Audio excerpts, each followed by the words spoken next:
Hello students, अस्सलाम वालेकुम।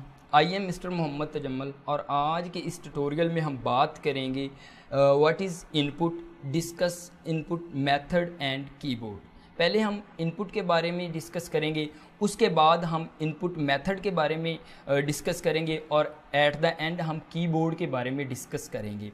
मैं सबसे पहले इनपुट के बारे में डिस्कस करूंगा।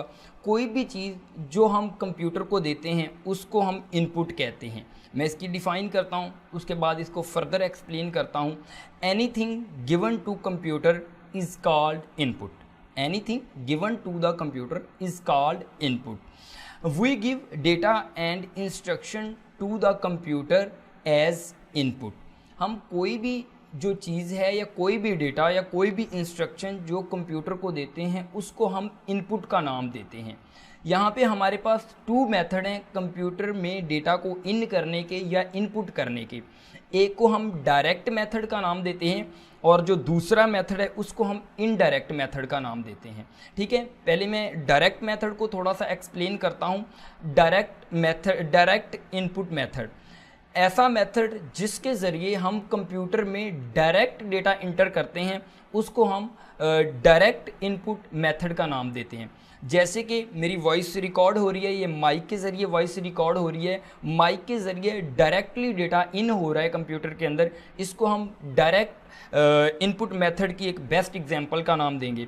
उसके बाद जो हमारा स्कैनर होता है ये भी डायरेक्ट इनपुट मेथड है। इसके ज़रिए भी हमारा डायरेक्टली कंप्यूटर में डेटा चला जाता है, क्योंकि स्कैनर के अंदर हम अपनी तस्वीर या कोई भी डॉक्यूमेंट रखते हैं जिसको हम स्कैन करना चाहते हैं। उसके बाद उसका स्कैन का प्रोसेस होता है और डायरेक्टली जो भी डॉक्यूमेंट होता है या जो भी ग्राफिक पिक वगैरह होती है वो स्कैन होकर कंप्यूटर में चली जाती है।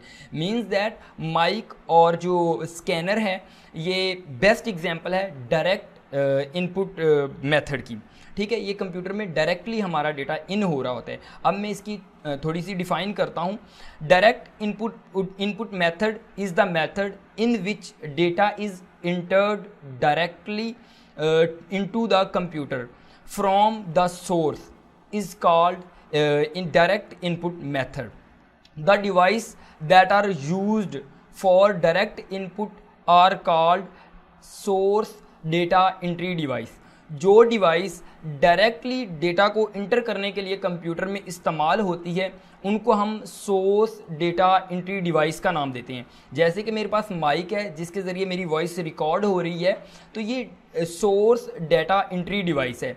इसी तरह जो स्कैनर है ये भी सोर्स डेटा एंट्री डिवाइस है, क्योंकि जिसके ज़रिए हम डायरेक्ट डेटा कंप्यूटर को देते हैं उसको हम सोर्स डेटा एंट्री डिवाइस का नाम देते हैं। इसकी एग्जांपल मैं पहले ही आपको दे चुका हूँ, माइक्रोफोन, स्कैनर और डिजिटल कैमरा, क्योंकि इसके ज़रिए भी डायरेक्ट हमारी वीडियो शूट हो रही होती है, तो ये भी एक डायरेक्ट इनपुट मेथड है। उसके बाद मैं बात करता हूँ इनडायरेक्ट इनपुट मेथड। ऐसा मेथड जिसमें किसी सोर्स या किसी दरमियान में किसी सोर्स की ज़रूरत होती है उसको हम इनडायरेक्ट इनपुट मेथड का नाम देते हैं। जैसे कि हम कोई भी डॉक्यूमेंट कंप्यूटर में राइट करना चाहते हों तो हमें कीबोर्ड की ज़रूरत पड़ती है और कीबोर्ड के ज़रिए हम कोई भी टेक्स्ट वगैरह कंप्यूटर में लिख सकते हैं। जो हमारा कीबोर्ड होगा ये इनडायरेक्ट इनपुट मेथड के ज़रिए, क्योंकि इसके दरमियान जो इनडायरेक्ट मेथड होता है इसमें एक सोर्स की ज़रूरत होती है। जो हमारा कीबोर्ड होगा ये हमारा सोर्स होगा डेटा को, जो टेक्सचुअल डेटा है, टेक्स्ट फॉर्म डेटा है, उसको इंटर करने के लिए। ठीक है, उसके बाद माउस है, ये भी एक सोर्स है क्योंकि ये एक पॉइंटिंग डिवाइस है। ये भी एक सोर्स के ज़रिए हम डेटा को इन कर रहे होते हैं कंप्यूटर के अंदर। ठीक है, ये मैं डिफ़ाइन अब करता हूँ इनडायरेक्ट इनपुट मेथड की। The method in which we enter data into computer using source, जिसमें हम एक सोर्स को इस्तेमाल करते हैं, इनडायरेक्ट इनपुट मेथड कहलाता है। इसकी पहले जैसे मैंने एग्जांपल दे दिया है कीबोर्ड और माउस। उसके बाद मैं एट द एंड एक कीबोर्ड के बारे में थोड़ा सा आपको समझाऊंगा कि कीबोर्ड क्या होता है और उसके जो 4 पार्ट्स हैं कीबोर्ड के उनके बारे में थोड़ा एक्सप्लेन करूंगा। Keyboard is the most commonly used input device है। जो हमारा कीबोर्ड होता है ये एक इनपुट डिवाइस है जिसके ज़रिए हम कंप्यूटर में डेटा को इन करते हैं। इट इज़ मोस्टली यूज्ड, ये इस्तेमाल होती है to enter text and numeric type data into the computer.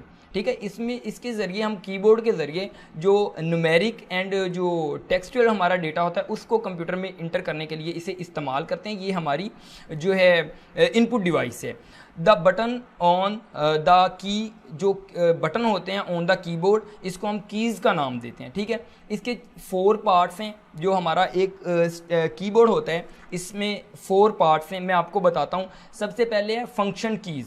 Function keys ऐसी कीज़ जो F1 से लेके ये फंक्शन जो एक स्पेसिफिक फंक्शन के लिए बनी होती हैं, इनको हम फंक्शन कीज़ का नाम देते हैं। ये F1 से लेकर F12 तक होती है, इनको हम फंक्शन कीज़ का नाम देते हैं। F1, F2, F3, F4 और लाइक F12 सो ऑन। ठीक है। ये फंक्शन कीज़ इनको कहते हैं। एक ये पार्ट है कीबोर्ड का। उसके बाद है मेन कीबोर्ड। ये वाला जो हिस्सा है, ये वाला, ये मेन कीबोर्ड है हमारे पास, ये वाला हिस्सा। ठीक है। इसको मेन कीबोर्ड का हम नाम देते हैं। उसके बाद हमारे पास न्यूमेरिक कीज़ हैं। ये वाली जो नंबर्स पे कंसिस्ट होती है, ये वाला पार्ट है, ये वाला पोर्शन है, इसको हम न्यूमेरिक कीज़ का नाम देंगे क्योंकि ये नंबर्स पे मुश्तमिल होती हैं। उसके बाद एडिशनल कीज़ हैं हमारे पास। एडिशनल कीज़ जो ये होती हैं हमारे पास, ये एंड, डिलीट, इंसर्ट, होम और अप एंड डाउन पेज जो होती हैं, ये वाली हमारे पास एडिशनल कीज़ होती हैं, या प्रिंट वगैरह, ये तमाम की तमाम एडिशनल कीज़ कैटेगरी में आती हैं। ये हमारा लेक्चर था आज का। अल्लाह हाफिज़ स्टूडेंट्स, इंशाल्लाह मिलते हैं नेक्स्ट लेक्चर में।